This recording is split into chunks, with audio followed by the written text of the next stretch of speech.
Hello, everyone. Good morning. It's lovely to see all of you. It's really my honor to introduce this session, which feels really appropriate as the first session of Division 15 programming at the conference. It's my pleasure to introduce my good colleague from Penn State, Dr. Ashley Patterson. As I was preparing this bio, I was thinking about what we include in professional bios, but I went with a traditional and very abridged version of all of her many accomplishments. She's an associate professor in the Department of Curriculum and Instruction, as well as the founder and coordinator of the Social Justice in Education minor at Penn State. Her research focuses on the intersection of identity and education. She's also used critical race theory to examine literacy and multimedia online. She has had a variety of really notable publications. I think the journals that she publishes in reflect the quality of her interdisciplinary scholarship, including the Teachers College Record, Linguistics in Education, the Journal of Diversity in Higher Education, Critical Inquiry. I think it's also really notable to say that she's been a leading voice both in Penn State and nationally in speaking out on a variety of really critical issues, including opposing critical race theory laws, local education issues. And so I think we're really honored to have her present on a topic that I think, I'll speak for myself, as a quantitative researcher thinking a lot about how do we write positionality statements in a way that's meaningful. And so without further ado, I'm going to turn it over to Ashley. Thank you.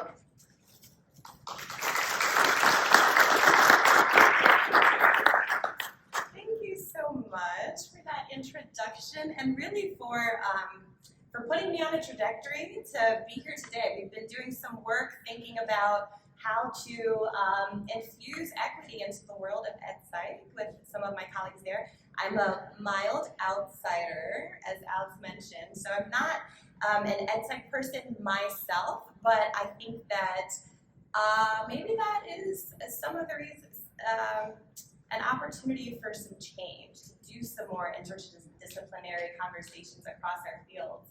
So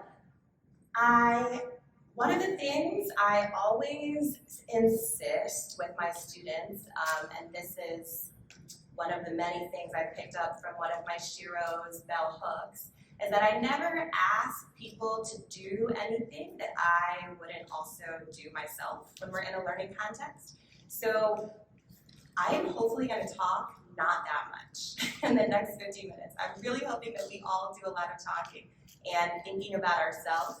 And I'm going to start off by introducing myself a little bit in the way of a positionality statement. So this is the boring parts about me, but more interesting maybe, or more pertinent to today's conversation, things about me. This is my lovely mother. This is circa this is the late 80s, early 90s. And one of the things about my mom, her name is Margot Williams Linebarger. One of the things that I didn't even realize until I was an adult is that she's still alive, but she is the first Black female district manager for Oldsmobile in the entire country. She raised to that ranks in the mid-late 70s, and she went through it. That's just the easiest way to say. Like literal blood, sweat, and tears. And I am where I am in a lot of ways because of sacrifices she made during that time. So this also is circa the late 80s. This is my kindergarten picture, and you can tell who I am because I'm the only little brown face on that picture. And the stories behind each of these pictures juxtaposed are important to me, especially in an ed-psych frame of mind, because my mom's struggles and the effort she put in to get to that heightened level of professional achievement also made her and my dad very, very insistent that my siblings and I got a good education. That for for her was one of the foundational pieces that allowed her to get to where she was. And when they provided us with a good education, a synonym for that, unspoken, but you can see here, is that we needed to get a white education. Education in a white context. And I have to think about now, as a Black woman who is doing this work and thinking about ways to make classroom spaces equitable for all children, and especially those who've been most marginalized by our educational system, I have to think about how those logics have passed from my mom's way of seeing the world to mine, and how those things come up when I'm doing my own work. So when I'm thinking of my family today, these are my two kiddos. Davis is 12, Cooper is 5, and my husband Omari. When I'm thinking about some of the other roles that I play every day, I'm not just a researcher, just a teacher and professor. I'm a mom. It's one of my huge things, and I'm raising 2 Black sons in the United States. So I'm constantly thinking about what are the messages and choices what are the messages I'm sending them, what are the choices I'm making daily that are impacting the way they understand themselves as learners, as intelligent beings, and what is possible and accessible to them. So, in that quick introduction, we'll dive right in. What we're going to do today is talk really briefly about why we need positionality statements, and we're going to do some active work to kind of identify what they are. I'm not going to just explain it to you, but we're going to do some exploration to arrive at some collective definitions there. And then we're going to think about how. So on that first slide, I don't know if you saw at the bottom, if you have a working report, document, something that you want to add a positionality statement to, or potentially think about curating or recurating the positionality statement, have that in mind, because my goal is for us to have some time to actually do that today. So, why do we need positionality statements? So, I am not going to belabor these. If you are not familiar with any of these documents, though, I encourage you to have a look at them. But this, for me, is just some of the socio-historical context that gets us to where we are now. And within, specifically, an ed psych world, why it is so important to center positionality statements. So I'll just go through them so quickly. We've got the Notes on the State of Virginia that came out in 1785, the Indian Peace Commission report from 1868, the Monaghan report from 1965 that is, and then the bell curve that came out in 94. So just really quickly, this book written by, does anyone know who wrote this book? Yeah, it was Jefferson. This was the most sold book in the year that it came out. And this is one of the things it says: the Blacks, whether originally a distinct race or made distinct by time and circumstance, are inferior to the whites in the endowment both of body and mind. So this is rhetoric that is being, books in that time were not, they were not as easily accessible as they are today. So for something to be the most purchased book in the country says a lot. It's, like I kind of, when I see New York Times bestseller, I'm like, who's counting? But it means a different thing back in these times. So this is the kind of idea that is being woven into the fabric of our understanding of human beings. We have something like in 1868, a federal commission this is one of there are a lot of ironies in our history, the fact that this is called the Peace Commission report. This is one of the conclusions that were given to the federal government after time was spent in areas that were heavily populated by Native Americans, by indigenous folks. And this is what one of the conclusions was: the governor should be a man of unquestioned integrity and purity of character. So they were saying that they should place a governor in this space to help to help maintain peace. He should be paid such salary as to place him above temptation. Such police and military force should be authorized as would enable him to command respect and keep the peace. Agriculture and manufacturers should be introduced among them as rapidly as possible. And here's the important part. Schools should be established, which children should be required to attend. Their barbarous dialects should be blotted out, and the English language substituted. So this is another example of what we are normalizing. So we are saying that languages that are used by a group of people to communicate with each other, I mean, that's basically the purpose of language, that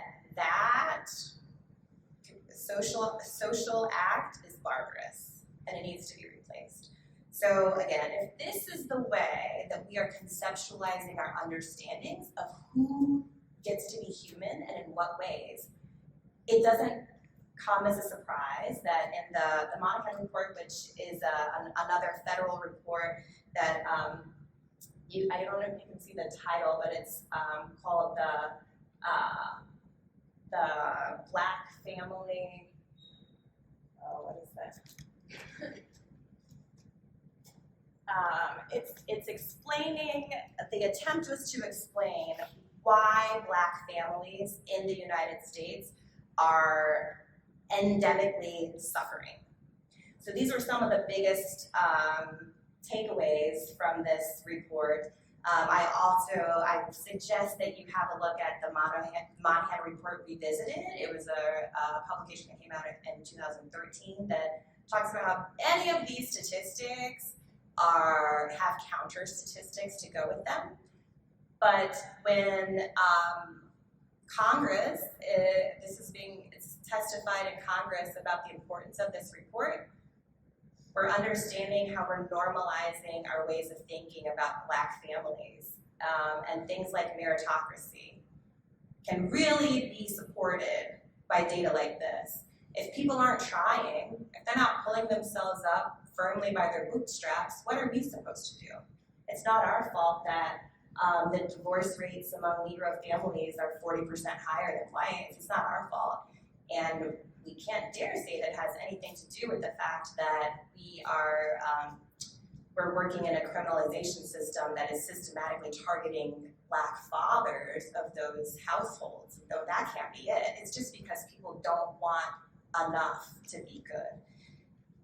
But when we're not having those sub-conversations, these are things that just get embedded into our understandings. And the last one I'll explain really quickly is the bell curve, which essentially says that this is the distribution of IQ across race. So there is essentially no Black person, the smartest Black person is still not as smart as the smartest white person. And the dumbest, and I'm using these because I don't have reference for IQ scores, and the dumbest Black person is dumber than the dumbest white person. So when we have something like this as our operating assumption, now we can explain away this. These charts are showing that if you hold for IQ, what happens to these otherwise social distributions that we see. So they're saying that the discrepancy between Black and Latino children living in poverty becomes not that important when you look at IQ. So it's not a matter that we have used redlining to force folks of color into the least desirable areas of places, and we haven't allowed them to gain generational wealth through property ownership. That's not what it's about. It's about IQ, and it's not our fault. What can we do? We've crunched the numbers, and here's where we are. Or if we look at graduation rates, actually, this one is just shocking and heartbreaking to me, but actually, if you look at IQ rates, Black people are graduating high school at a higher rate than they even should be. So we should really redistribute our efforts. So if these are some of the conversations that are underlying what we don't even have to necessarily actively take up as part of our socialization and understanding. We as researchers and those of us who are ed psych folks in particular have to think about, where are my current understandings of the world coming from? Which of them do I need to hold on to? Which of them do I need to interrogate? And my argument would be all of them are worth interrogation. Which of them do I need to throw out? And which of them am I going to actively acknowledge as a part of my work? And that's what leads us up here to positionality statements. So what are they? So everyone has, well, not everyone has, but if you scan this will give you a link to a selection of my positionality statements. On paper, you have just a handful of them. And what I want you to do is read through these positionality statements. So on the chart, the one to the far right is the positionality statement, and you also have the abstract for the piece along with the purpose statement or research questions. And I'm going to ask you in a second, after, well, I will ask you to read through them, skim through them, and then I'm going to ask you to populate a word cloud with things that you've learned about me. So go ahead, and if you have a paper, you can do it there. If you have it digitally, you can just skim through those positionality statements. And then here is where you can, either on your phone, or you can put in this web address, or you can scan the QR code again. And maybe in about 2-3 minutes, we'll see what we got.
For those of you who are working with paper, it's just the first paper that was on the stack. You can tell because I'm listed as an author. And once you have read through, you just have a couple of things you might say. You can log in here. It'll ask for your name. You can skip that. We don't need names, but you just drop in a couple of your thoughts. Let's see what we got.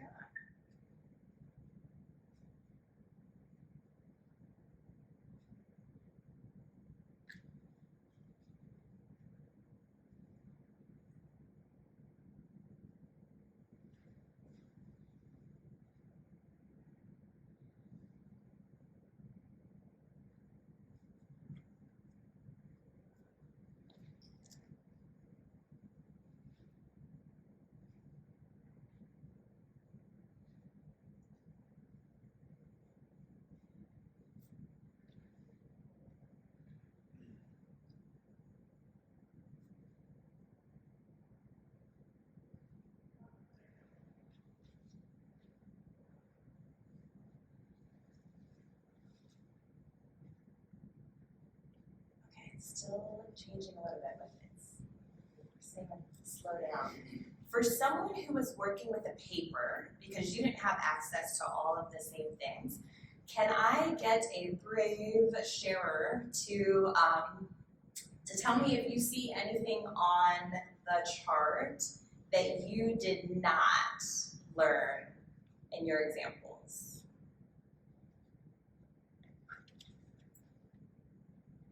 Anything on there that is news for you because you did not see it?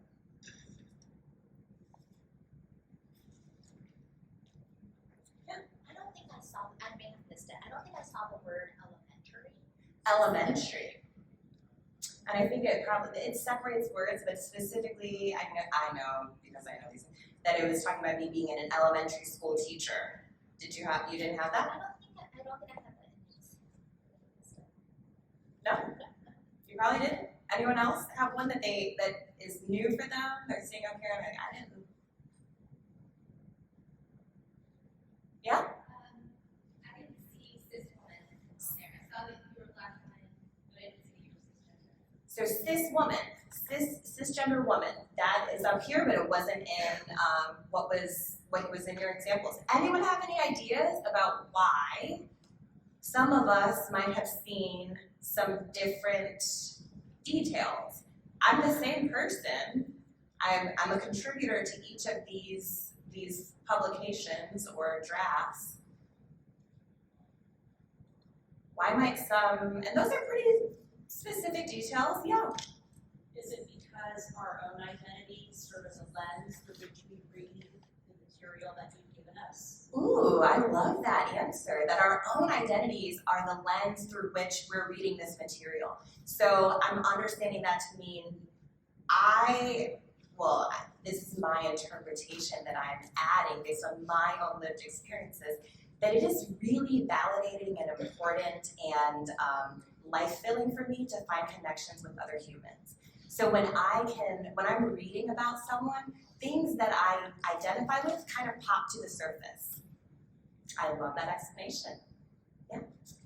Perhaps because you craft your positionality statements to fit the research question and context. Yes! Whoa. Oh. Come on, guys, don't go to sleep. Can you say it louder? We can hear you. I can repeat it up here with the mic because each positionality statement is crafted to match the research questions and the context of the ongoing research. Absolutely.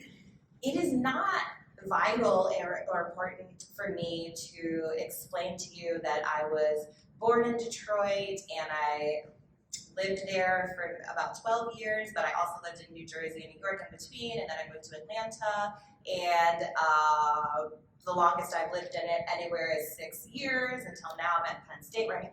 Those are all very important and formalizing parts of my life, and they're all true.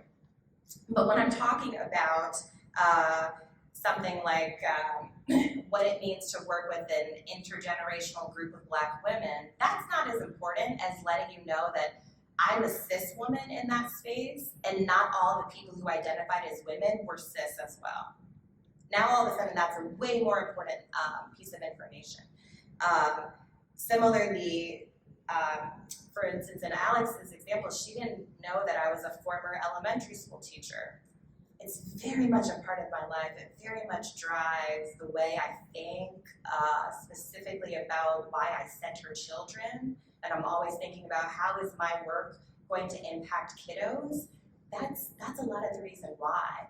But depending on what I'm talking about research-wise, maybe that rises to the top of things I'm going to say about myself, and maybe it doesn't.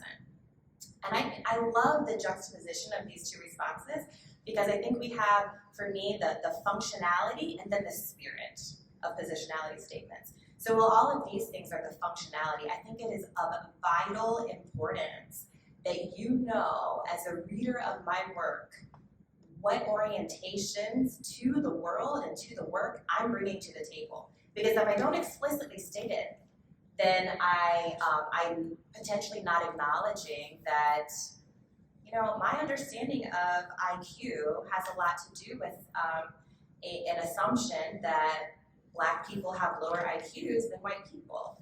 If I don't say that, and I'm just embedding that understanding in my work, then you don't have an opportunity to say, yeah, I really do agree with her and the report that she's putting out, because I'm understanding how she's entering this space. You've lost that opportunity.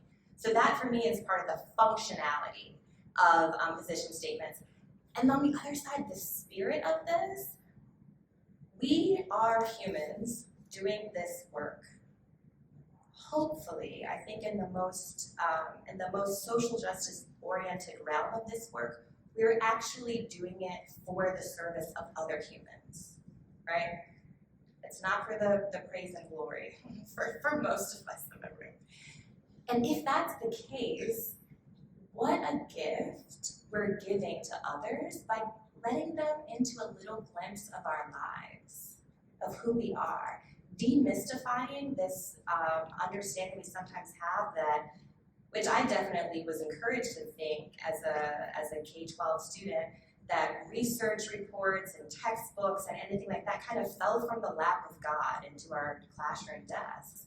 No, it's human beings who do this. So to be able to find a point of connection or a point of departure, but just to know that there's a person behind this is, for me, the spirit of positionality statements. So I think we have a good idea of what they are, or at least a budding idea. I won't make the assumption that we all have a good idea, but I think we have enough to get started and to get me to be quiet about how can we curate them. So on this QR code, or if you have a piece of paper, it's the one, all of the pieces of paper have Jessica DeCrigombi's article at the top, but they have a couple of different ones that are added there.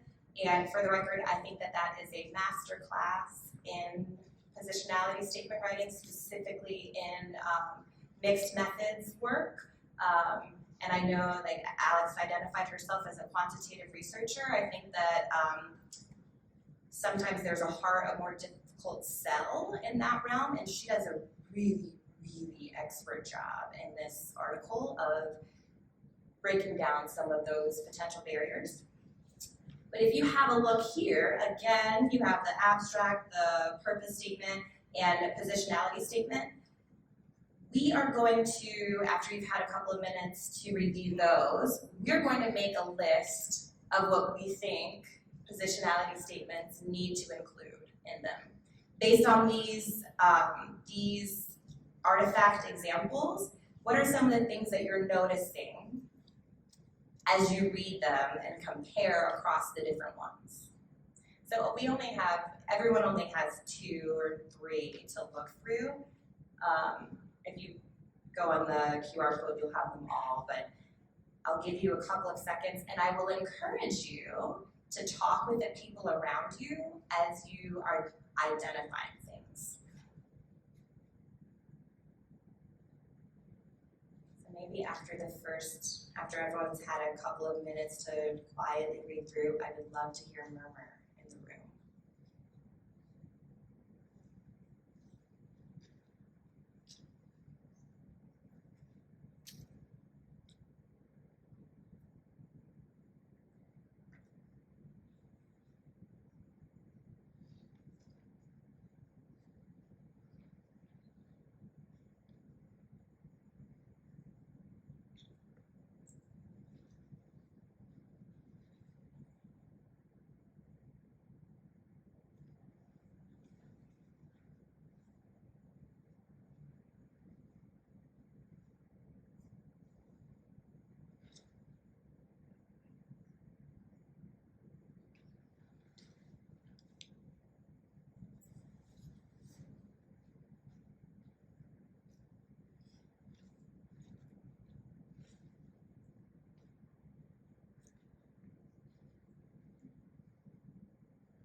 some things that you're feeling like a positionality statement needs to include?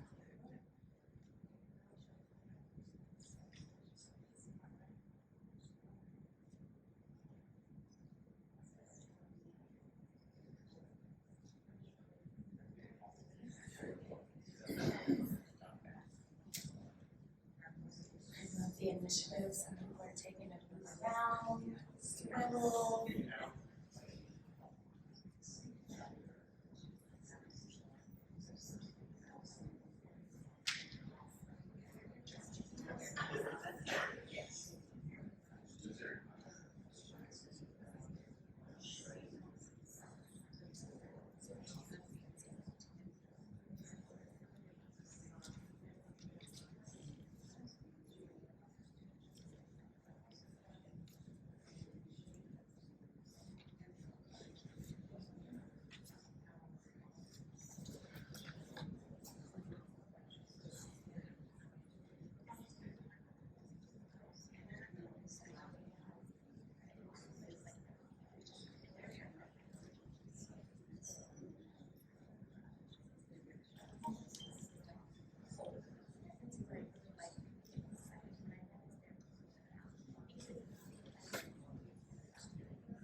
Maybe 30 more seconds or so, and then we'll draw some ideas from the crowd.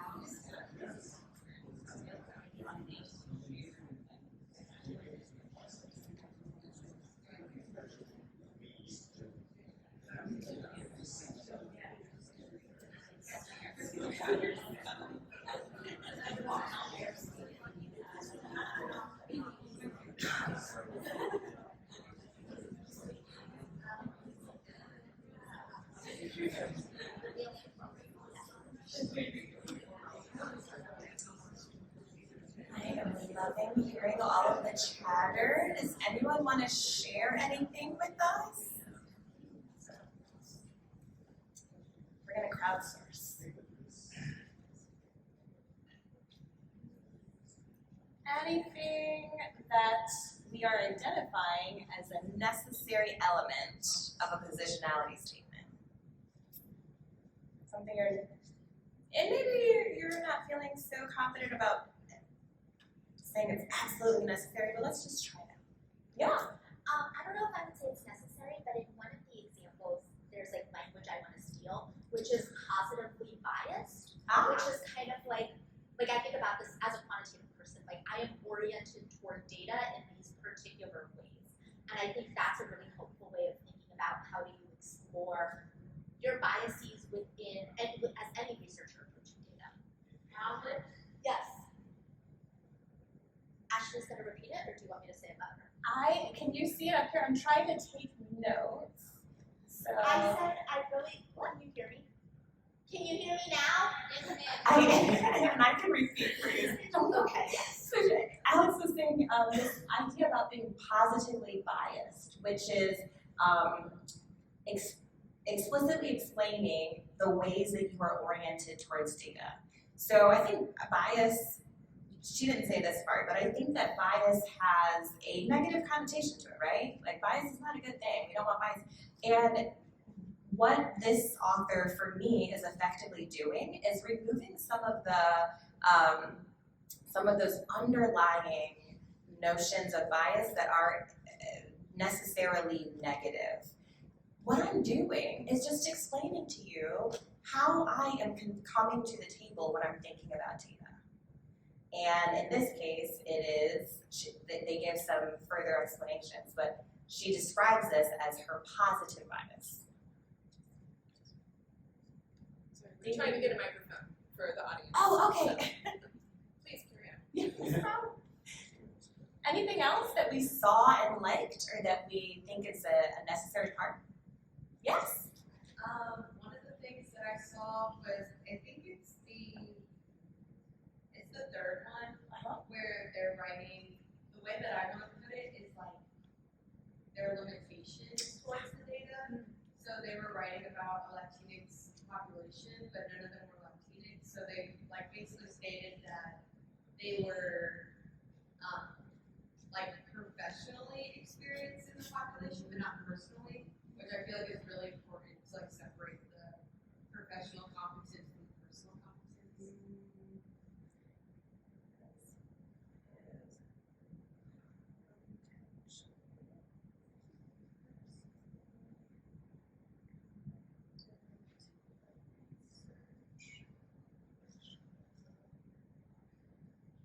Okay, so I'm going to repeat that one. This is kind of an identification of limitations. So ways that the researchers are not necessarily connected to the group of people that they are studying with. And I say that preposition intentionally instead of doing studies on. I think if we are not identifying that the ways that we both overlap in understanding and identity and depart from our research participants, we are very, very likely doing research on folks. And that is, I'm trying to make this not as spaced out. That's one of the things that I am particularly trying to avoid when I'm doing work. I don't want to do exploitative work. But I think by exposing information I've gathered about my participants without also offering information about myself, it feels a little bit exploitative to me. Thank you. Another example.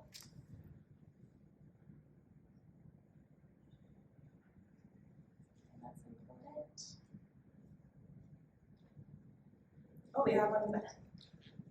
Actually, I was thinking too, it relates to what you said, and it seems to me that when I read these, it made me understand why this is an important subject for that individual, not just perspective, but value.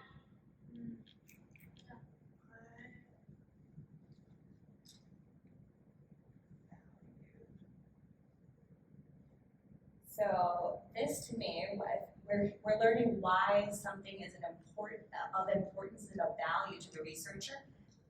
For me, this is getting at the idea that they're really specific to the context of what's going on. So I don't maybe know all the favorite things of this researcher, but I know why this research they're doing today, right now, is of value and importance to them. It also raises value to me, though, not just to them. I see the Ah. value to them. It raises value also for me to understand, as somebody who's like, who is white privileged, that I probably am overlooking something or have overlooked something. So it raises value to me as well. So I think that is getting at some of what we talked about as far as the spirit of a positionality statement. All of a sudden, if I know that you have decided to go into this particular community to do research for these reasons, and it's important to you, it can be important to me vicariously as well, because you've stated explicitly why it's important to you. I was going to say something related.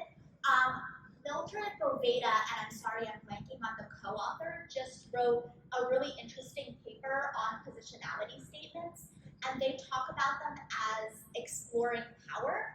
And I think as a white person also that privilege of not considering race most of the time in my everyday interactions, and so being able to unpack that and think about how that relates to participants and what I'm able to see and not able to see is really important. And I saw that in the positionality statement.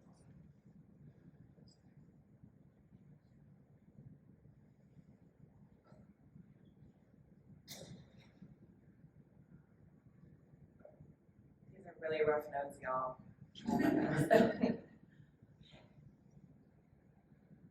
A couple of other things that I was thinking, and I would love to hear if they are resonating with you, is I think they need to be brief. Are you noticing that these are not page-long endeavors? It's like a paragraph, 75 words-ish. They're brief. They also are walking this line of balance. And I can add these to the slides and make these available. But they're walking the lines of balance of sharing what is necessary in the moment and being oversharing. I think what makes me, and when I'm kind of critiquing positionality statements, I want them to be written in a way that wants me to ask more questions, but not, just out of the curiosity. I don't want to ask questions like, yeah, but honestly, for instance, there's some in here that I have questions like, but do you have a similar socioeconomic background to your participants because you're highly focused on a class reading of the data? That's not the kind of question I want to ask. I want to ask questions like, oh my goodness, I wonder how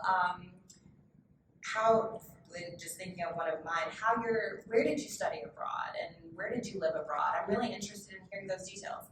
They're not necessarily important to what I'm about to talk about now, but I see you as a human. And so I'm sparked to learn more things. And walking that balance, keeping people wanting more, but getting them enough to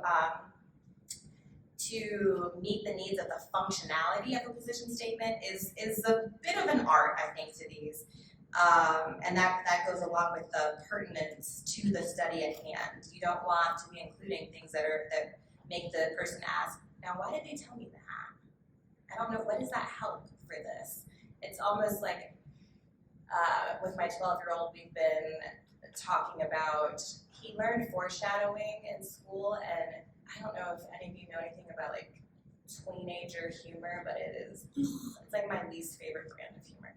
But he is all about foreshadowing, and when we're watching movies or everything, something will happen and he'll go, foreshadowing.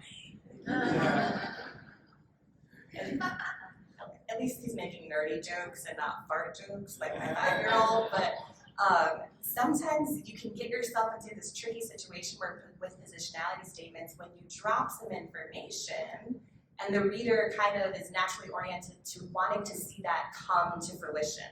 So if you tell me something specific and then it has nothing to do with the analysis that you are later offering, it raises questions. So the pertinence is also really important. And the last thing that I will share that I really liked about some of these examples as I'm looking at our time is relating statements with judgments about those statements. So it goes back a little bit to what Alex was saying, where people are not just saying, I'm not just saying I am a Black woman, but I'm explaining, giving a little bit of additional context for why that identity marker is important for me to share in this moment. Sometimes it's because it's giving me, maybe on the more positively biased end of the spectrum, it's giving me opportunity to have very lived experiences that are going to be a part of my analysis of the data. Sometimes I might need to be explaining that is going to be a limitation to my ability to understand this data for these reasons. But it's not just a, I don't know, like a listing of different things about me. Born this year, grew up here, speaks these languages. There needs to be intent and relationality with the context at hand for any of those details you give. So I will add those up there. But looking at our time, I wanted to see, hopefully we didn't get to do actually crafting ourselves, but hopefully you've been thinking about pieces that you have in process. And if your brain works like mine, I would urge you just to write some things down and maybe even open that document and just get some notes in there, because I don't know, maybe y'all have more trustworthy brains than me, but I have really big hopes for all these ideas that just go away as soon as I walk out of the room. So if you want to spend a couple minutes doing that, and or asking any questions on our way out, and then I think we have a couple of announcements before we move on. Any questions for me or other folks in the room? Yes. My question is, I can repeat it too. in some cases, for example, in Costello et al., they describe them as a collective. And then later in the initials, they talk about individuals.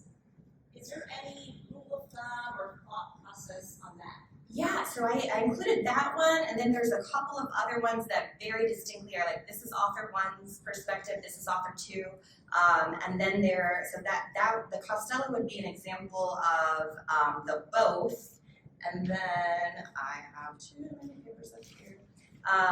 The Edwin, which if you have it on paper, you don't have that same one, but it's there in the pack. They talk about first and second author, and then in one of the ones that I offered, we talk about ourselves only as a collective and not as individuals.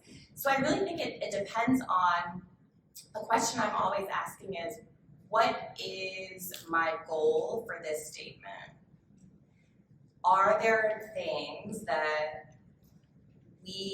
are not going to come across if we talk about ourselves collectively that the reader needs to know? So it's really more of that. For instance, in the piece when we opted to not talk about ourselves individually, it was because we wanted to forward the idea that our connective thread was our Blackness. So even though we were different ages, different genders, different sexual orientations, we wanted to, that was the umbrella that we were speaking from. And it sounds like in the other pieces, it was important to note what individuals were bringing to the table. So I don't think there's a rule to do it. I'm